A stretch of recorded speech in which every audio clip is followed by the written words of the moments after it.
बहुत बहुत धन्यवाद। सम्मानित साथियों, आज इस खैराबाद के फुटबॉल ग्राउंड के इस ऐतिहासिक मैदान में लोकसभा आम चुनाव में बहुजन समाज पार्टी के उम्मीदवारों के समर्थन में आयोजित इस विशाल चुनावी जनसभा की मुख्य अतिथि देश के करोड़ों दलितों, शोषितों, वंचितों, पिछड़ों के स्वाभिमान सम्मान के प्रतीक बहुजन समाज पार्टी की राष्ट्रीय अध्यक्ष, उत्तर प्रदेश जैसे देश के सबसे बड़े सूबे में 4 बार मुख्यमंत्री रही आदरणीय बहन जी हम सभी के बीच में आ चुकी हैं। हम सभी जोरदार तालियों के साथ माननीय बहन जी का स्वागत, अभिनंदन, वंदन करने का काम करें। मैं अनुरोध करना चाहूंगा, हमारे बीच में बहुजन समाज पार्टी से घोसी लोकसभा के हमारे लोकप्रिय प्रत्याशी आदरणीय बालकृष्ण चौहान जी,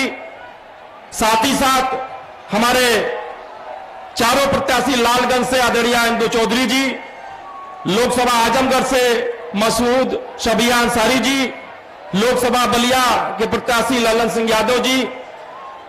लोकसभा सलेमपुर से भीम राजभर जी, इन सबकी तरफ से घोसी लालगंज लोकसभा के हमारे प्रत्याशी आदरणीय बालकृष्ण चौहान जी बहुजन समाज पार्टी का चुनाव निशान हाथी देकर के माननीय बहन जी का सम्मान करने का काम करें। आदरणीय बालकृष्ण चौहान जी।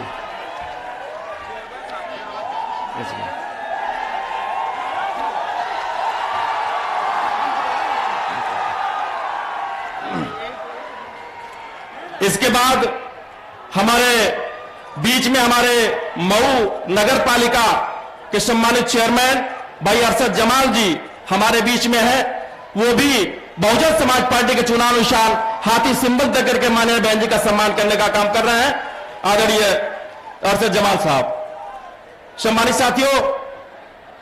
अब बिना किसी विलंब के मैं माननीय बहन जी से सादर अनुरोध करना चाहूंगा कि माननीय बहन जी आए और इस उमड़े हुए जनसैलाब को दिशा निर्देश देने की कृपा करें। आदरणीय बहन जी।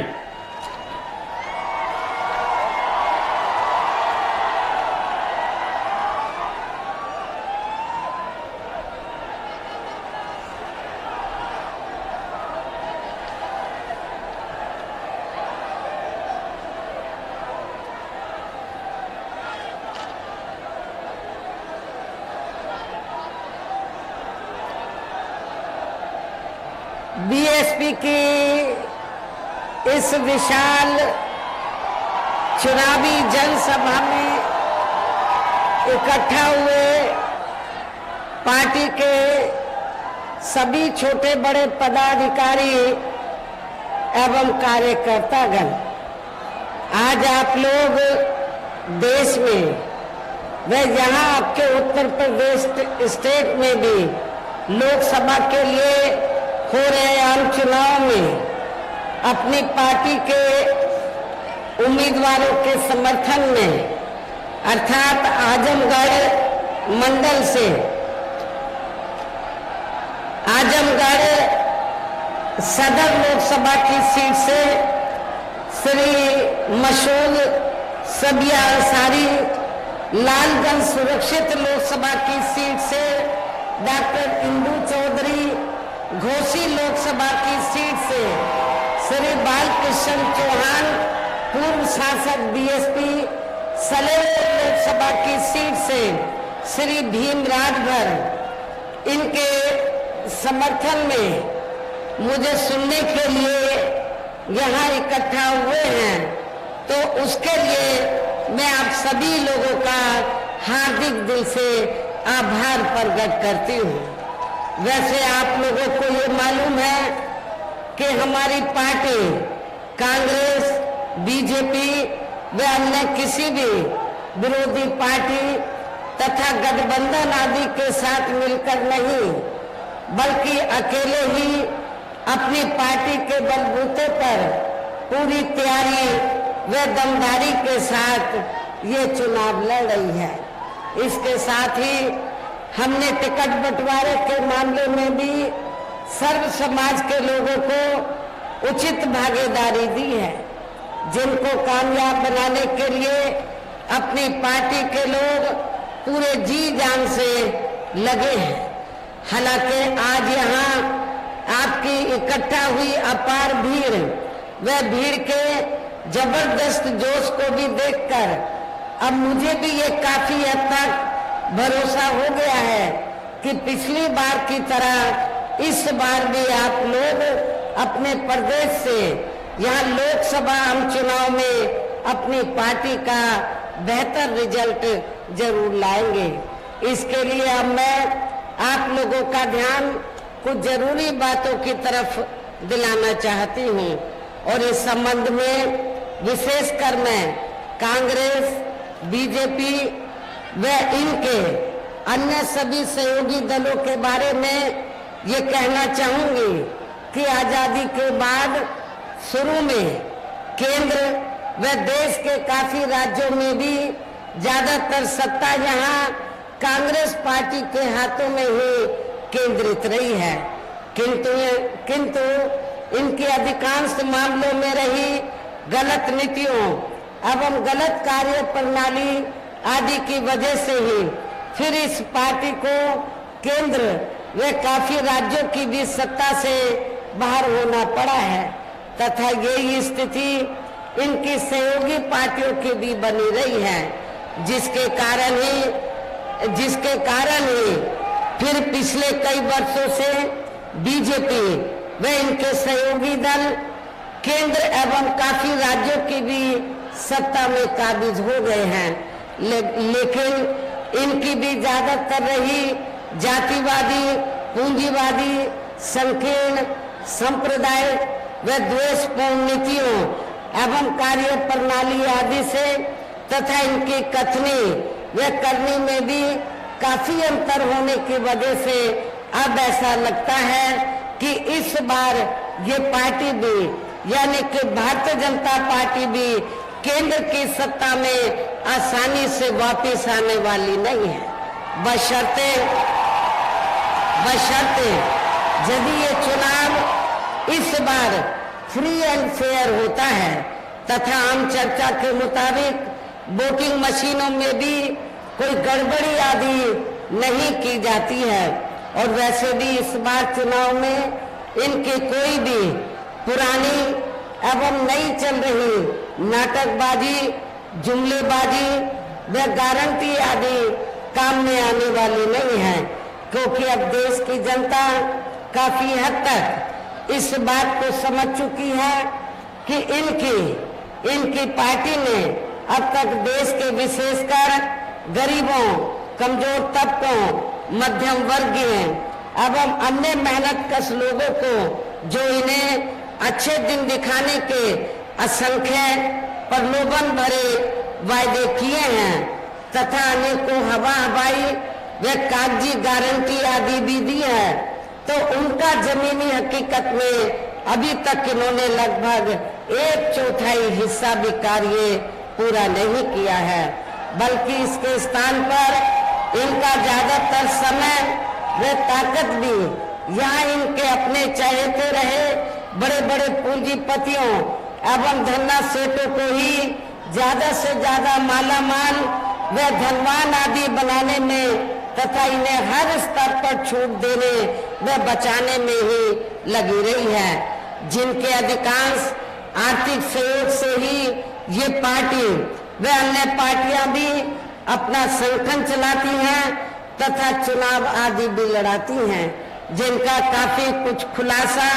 बॉन्ड की आई रिपोर्ट से भी हो जाता है। और इस संबंध में वैसे आप लोगों को ये मालूम है कि अभी कुछ दिन पहले माननीय सुप्रीम कोर्ट ने रिपोर्ट दी है और रिपोर्ट से ये खुलासा हुआ है कि इस देश में कांग्रेस, बीजेपी व अन्य जो जातिवादी पार्टियां हैं, पूंजीवादी पार्टियां हैं, तो पूरे देश में बीएसपी को छोड़कर जितनी भी पार्टियां हैं उन्होंने इस देश के बड़े बड़े पूंजीपतियों व धन्ना सेठों से तो पार्टी के संगठन को चलाने के लिए, चुनाव आदि लड़ाने के लिए अरबों खरबों रुपया इस देश के बड़े बड़े पूंजीपतियों व धन्ना सेठों से लिया है। किसके जरिए? बॉन्ड के जरिए। लेकिन बहुजन समाज पार्टी ही एक अकेली एक ऐसी पार्टी है जिसने बॉन्ड के जरिए एक भी रुपया इस देश के किसी भी बड़े पूंजीपति या धनाढ्य से नहीं लिया। इससे साफ जाहिर होता है कि हमारी पार्टी दूसरी पार्टियों की तरह बड़े बड़े पूंजीपतियों व धनाढ्यों की आर्थिक मदद लेकर ना तो अपना संगठन चलाती है न चुनाव आदि लड़ाती है, बल्कि हमारी पार्टी बीएसपी के मेंबरशिप के जरिए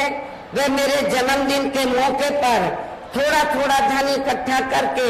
चुनाव के दौरान भी अपनी पार्टी के लोगों से थोड़ा थोड़ा आर्थिक सहयोग लेकर हमारी पार्टी के संगठन को चलाती है और चुनाव आदि भी लड़ाती है। इससे ये स्पष्ट है। इसके साथ ही अब ऐसा लगता है कि कांग्रेस पार्टी की तरह ही बीजेपी ने भी केंद्र की तमाम सरकारी जांच एजेंसियों का ज्यादातर राजनीतिकरण कर दिया है। इसके अलावा देश के किसान वर्ग भी वर्तमान बीजेपी की सरकार में शुरू से ही अपनी विभिन्न समस्याओं को लेकर काफी ज्यादा दुखी व परेशान रहे हैं और अभी भी हैं। जबकि यूपी में 4 बार हमारी पार्टी की रही सरकार ने इनके हितों का भी हर स्तर पर विशेष ध्यान रखा है और हमारी पार्टी के नेतृत्व में बनी सरकार ने अपनी चारों हुकूमतों के दौरान हमने उत्तर प्रदेश में किसानों को खेती करने के लिए सस्ते साधन उपलब्ध कराए और इतना ही नहीं, उनकी फसल का भी हमारी पार्टी की सरकार ने समय से उचित दाम दिया है। इतना ही नहीं,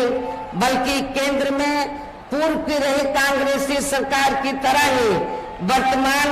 भाजपा सरकार में भी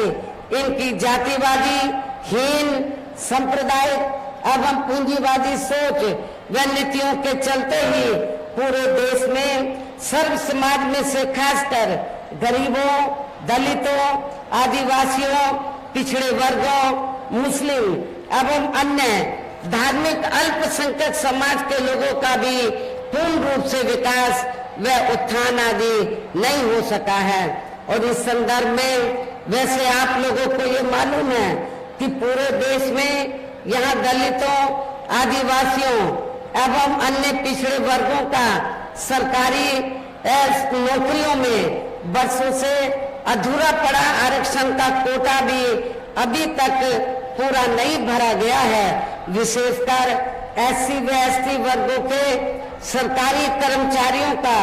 पदोन्नति में आरक्षण भी अब काफी हद तक प्रभावहीन ही बना दिया गया है। और यहाँ मैं खास तौर से आजमगढ़ मंडल के दलित वर्ग के लोगों को ये बताना चाहती हूँ कि जब समाजवादी पार्टी सत्ता में थी, श्री अखिलेश यादव यूपी के मुख्यमंत्री थे, तो श्री अखिलेश यादव ने तो यूपी के एससी व एसटी वर्गों के सरकारी कर्मचारियों का पदोन्नति में आरक्षण बिल्कुल समाप्त कर दिया था, खत्म कर दिया था। तो मैं आजमगढ़ के दलित वर्ग के लोगों से, कर्मचारियों से ये पूछना चाहती हूँ, क्या आप लोग ऐसी पार्टी को वोट देंगे? मैं समझती हूँ बिल्कुल भी नहीं देंगे। ऐसी पार्टी को आप कतई भी माफ नहीं करेंगे। साथ ही केंद्र व राज्यों में भी विरोधी पार्टियों की रही सरकारों में इन सभी वर्गों को प्राइवेट सेक्टर में आरक्षण दिए जाने की व्यवस्था किए बिना ही इनकी सरकारों के ज्यादातर सरकारी कार्य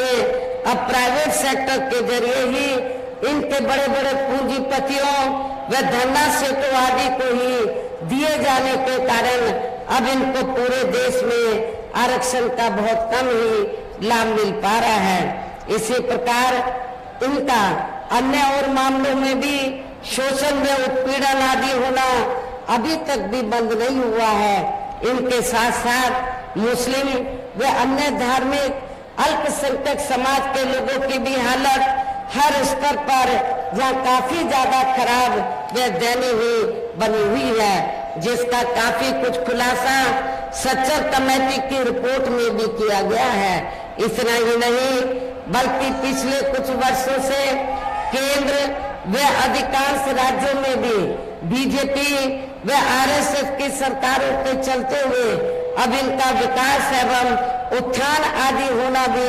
काफी हद तक बंदशाही हो गया है। आए दिन इन पर खासकर हिंदुत्व की आड़ में हो रही जुल्म जाति भी यह काफी ज्यादा चरम सीमा पर पहुंच चुकी है।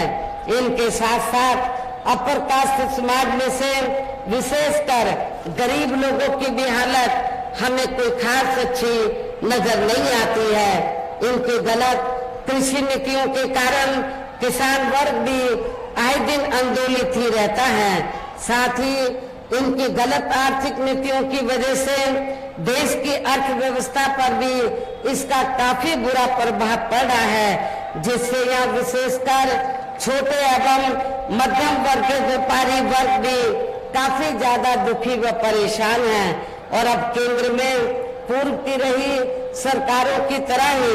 वर्तमान भाजपा सरकार में भी यहाँ पूरे देश में गरीबी, बेरोजगारी एवं महंगाई आदि भी लगातार काफी ज्यादा बढ़ रही है। देश में हर स्तर पर फैला भ्रष्टाचार भी अभी तक खत्म नहीं हुआ है। ऐसे में अब आप लोगों को देश में हो रहे लोकसभा चुनाव में कांग्रेस, बीजेपी व इनकी सहयोगी पार्टियों को भी केंद्र की सत्ता में आने से जरूर रोकना है, जिनके गलत नीतियों व गलत कार्य प्रणाली आदि को आप लोग काफी हद तक आजमा भी चुके हैं। ऐसी स्थिति में अब ये विरोधी पार्टियां इस चुनाव में भी किस्म किस्म के साम, दाम, दंड भेद आदि अनेकों हथकंडे इस्तेमाल करके केंद्र की सत्ता में आने की पूरी कोशिश में लगी हैं, जिनसे अपनी पार्टी के लोगों को हर स्तर पर काफी ज्यादा सावधान रहना है। और इस मामले में विरोधी पार्टियां अपने अपने पक्ष में हवा बनाने के लिए खासकर मीडिया,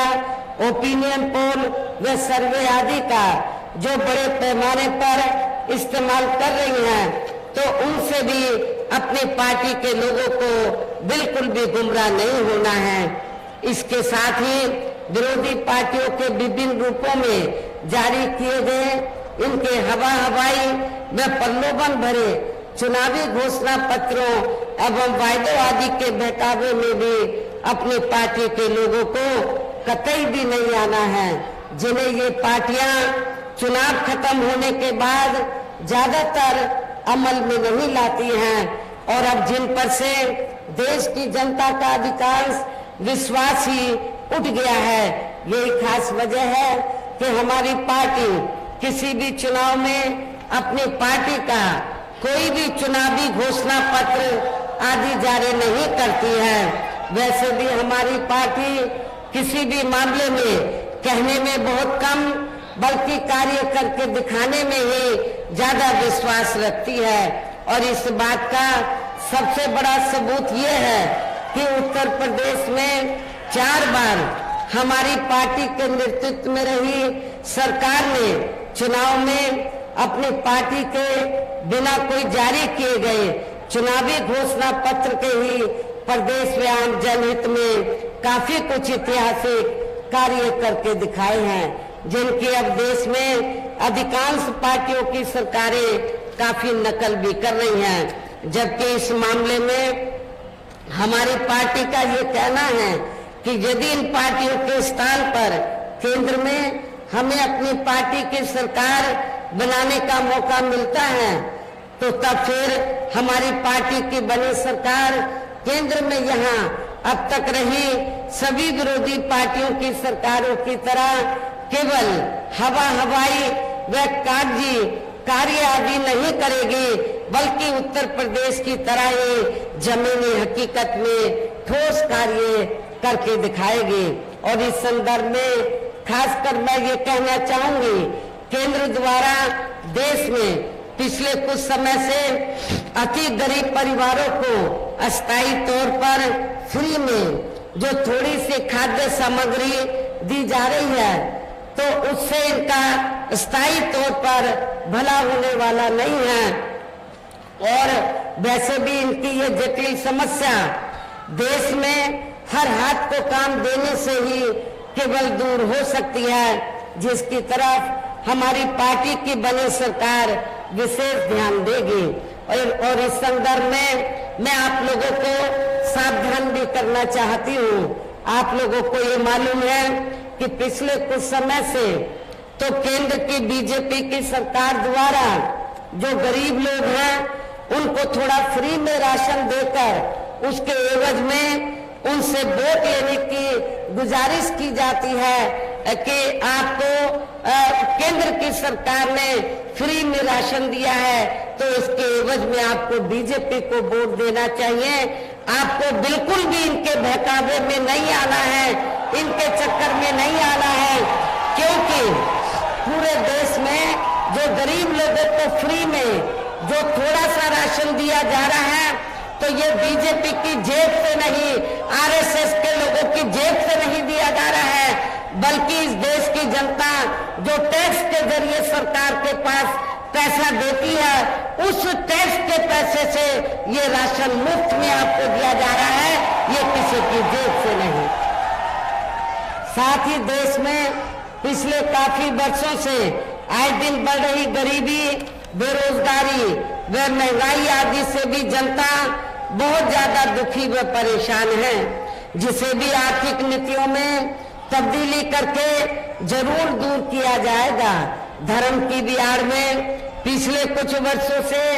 खासकर मुस्लिम समाज के लोगों का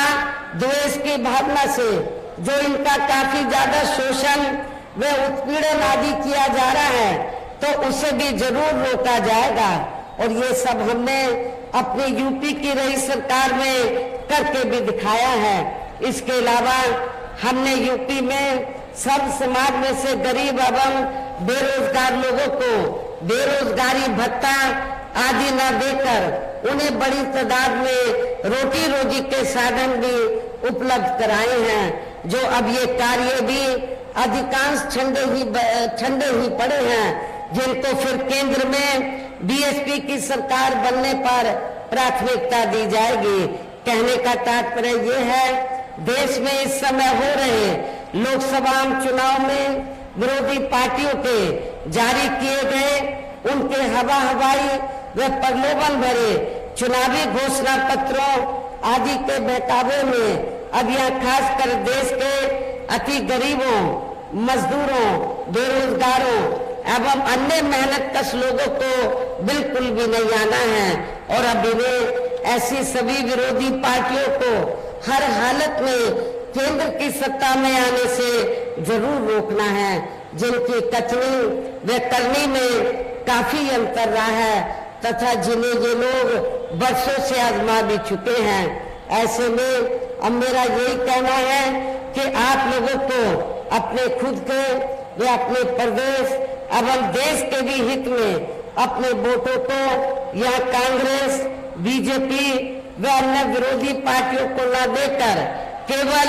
अपनी एकमात्र हितैषी पार्टी बहुजन समाज पार्टी को ही देना है, जो ये पार्टी उत्तर प्रदेश की तरह ही केंद्र में भी अपनी पार्टी की सरकार बनने पर फिर पूरे देश में यह अपनी पार्टी की सर्वजन हिताय व सर्वजन सुखाय की नीतियों पर आधारित सरकार चलाएगी। इसके साथ साथ केंद्र से जुड़ी आपके क्षेत्र के जो भी यहाँ स्थानीय समस्याएं होंगी, तो उन्हें भी फिर दूर करने का हर संभव पूरा प्रयास किया जाएगा। और इस मामले में आज मैं आप लोगों को ये विश्वास दिलाना चाहती हूँ कि आप लोगों के पूर्वांचल की लंबे अरसे से ये दिल्ली पर पूर्वांचल के लोगों की लंबे अरसे से ये मांग रही है कि पूर्वांचल क्षेत्र पिछड़ा हुआ है और इसको अलग से स्टेट बनाया जाए। जब केंद्र में हमारी पार्टी सत्ता में आएगी तो आपके पूर्वांचल क्षेत्र को अलग से स्टेट बनाया जाएगा, इसको अलग से राज्य का दर्जा दिया जाएगा। साथ ही या गरीबों, मजदूरों, बेरोजगारों, कर्मचारियों, किसानों, छोटे व्यापारियों एवं अन्य मेहनतकश लोगों के हितों के का भी विशेष ध्यान रखा जाएगा। सर्व समाज में से खासकर दलितों, आदिवासियों, पिछड़े वर्गों, मुस्लिम व अन्य धार्मिक अल्पसंख्यक समाज के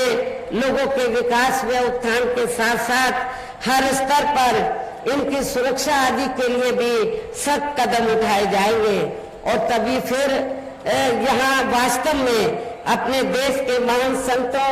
गुरुओं व महापुरुषों में भी विशेषकर महात्मा ज्योतिराव फूले, श्री छत्रपति शाहू जी महाराज, श्री नारायण गुरु, बाबा साहब डॉक्टर भीमराव अम्बेडकर एवं मान्यवर श्री कांशीराम जी आदि का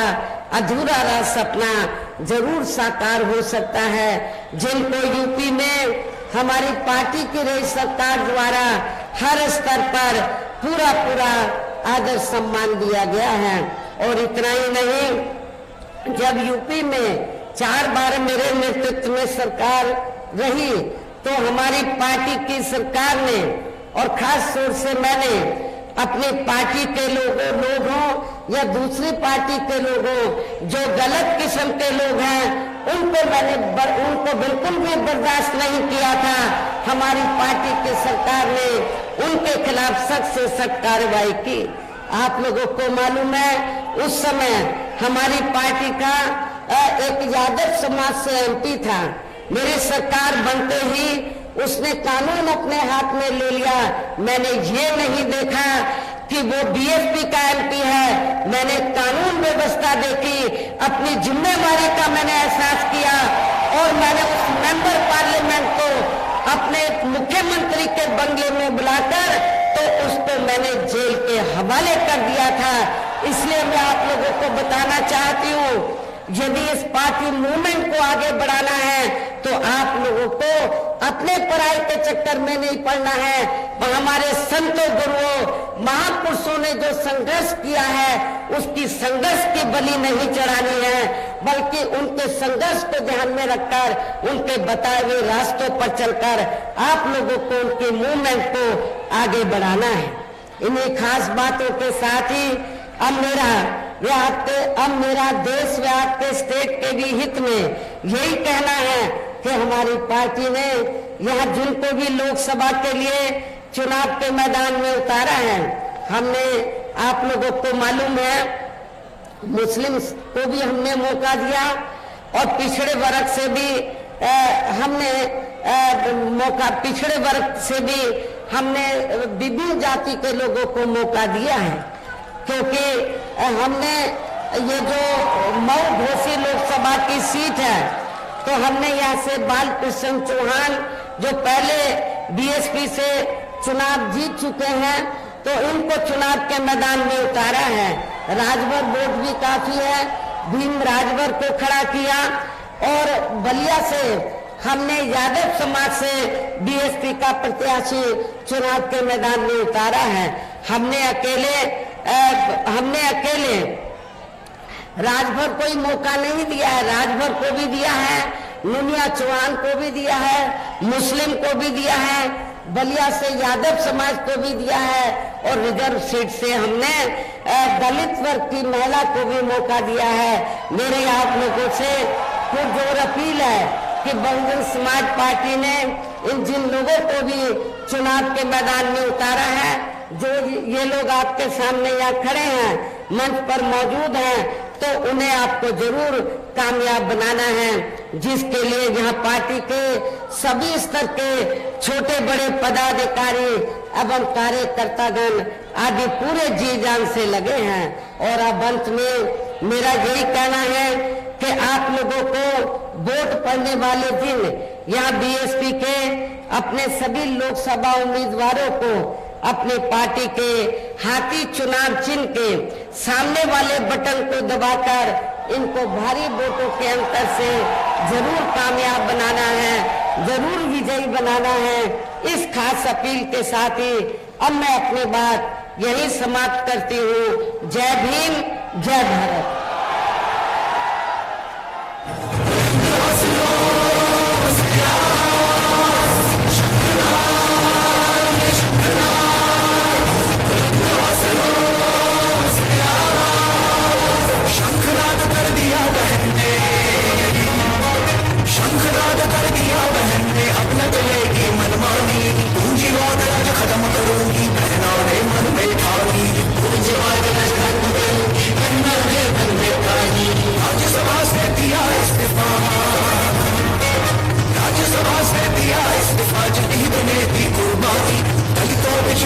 शोषण अब बहन कहाँ सहने वाली, अधिकों शुरू का शोषण अब बहन कहाँ सहने वाली। शंखनाद ये शंखनाद बुलंद हौसलों से आवाज, शंखनाद ये शंखनाद। सर्व समाज के हित में बहना लड़ने लड़ाई निकल पड़ी, पूंजीवाद राज खत्म कर बोले ना माया जी है मन में ठानी, पूंजीवाद राज खत्म